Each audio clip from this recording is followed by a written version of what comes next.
Yo, what's up everyone? Dinxster here, bringing you a Shattered Throne solo flawless on Hunter. I don't know, I just decided to do it, and I'm going to be running it on Stasis with a New Land Beyond, because I thought that'd be fun to try out a weapon that's new, and do it on a subclass I usually haven't done it on. Usually in these solo dungeons, most of the time you're going to run it on something like, at least on Hunter, Prismatic now with how strong that is. So I decided to do it on Stasis. Nothing really unique here. Obviously, we're just going to go through the first area.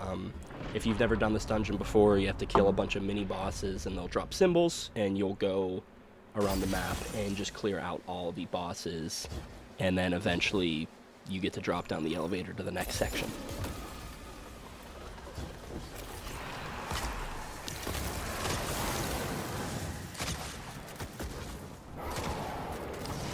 Also, since it's a bit of a newer weapon, you can only get this weapon through the Edge of Fate pre-order right now. Every headshot you get builds up a stack of the Master, which as you build that up, it gives you a damage buff. The biggest change is from 0 to 20. You get, I believe it's like around 70% more damage, and then from 20 to 100, I believe you only get like 5% more, people have said. So once you get it to 20, it'll change from the Master to the Grandmaster. You're basically good if you ever want to use this weapon. And honestly, it did really well in this dungeon.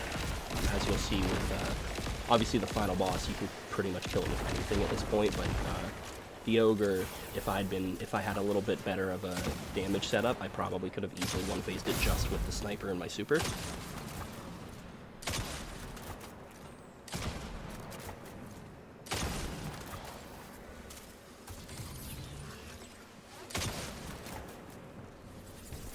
Even though this content's not on power anymore, I generally take out the hobgoblins all around the map because they're just annoying to deal with, and any of the little straggling enemies.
Alright, now we're finally at the Ogre.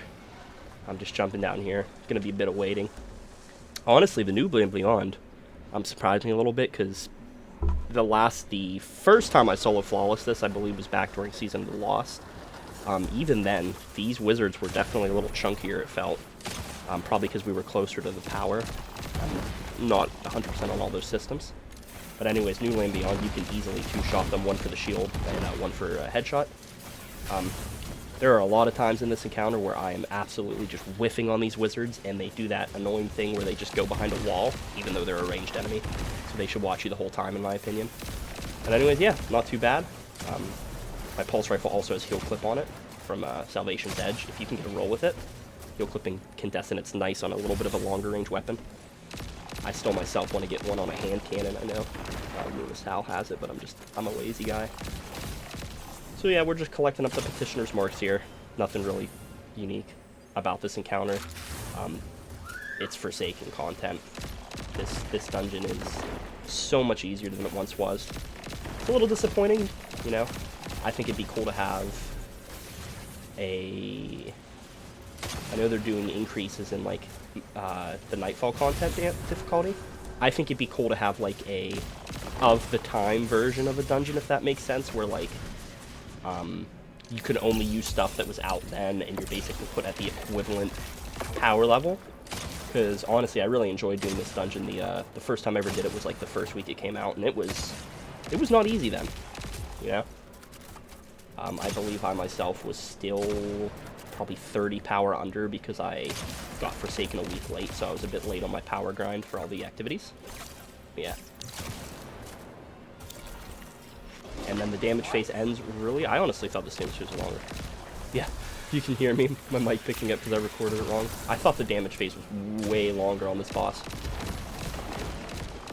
yeah, here's where you're going to see me miss the wizards like 7 times, I swear. Yeah, that's the Ogre. Do another phase here and probably be back at Dueling Karu.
Alright, on the way to Dolankara here. Not much to say really about the rest of that transition. There's me dying in the background, I'm sorry. This New Land Beyond, again, it deals with these knights pretty well. I believe you can 5 or 6 headshot them. I think 4 will de-helmet them, and then you need another 2. So yeah, honestly, New Land Beyond, if you have access to this and you're maybe a newer player or you haven't done Solo Flawless Shattered yet, this is not a terrible choice, and it also, just because of how much damage you do to this boss with ×3 Finite Thought, this is not a terrible option for you. If you have access to it, obviously you have to pre-order Edge of Fate.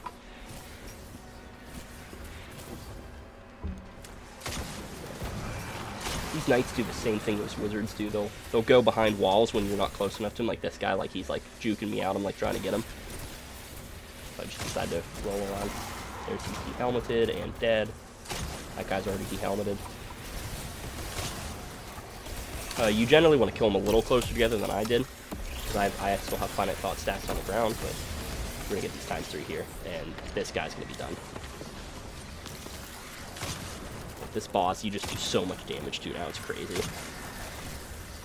But yeah, that's it. Shattered Thrones, Solo Flawless, done. If you enjoyed the video, please give a like and subscribe, because that'd be very cool.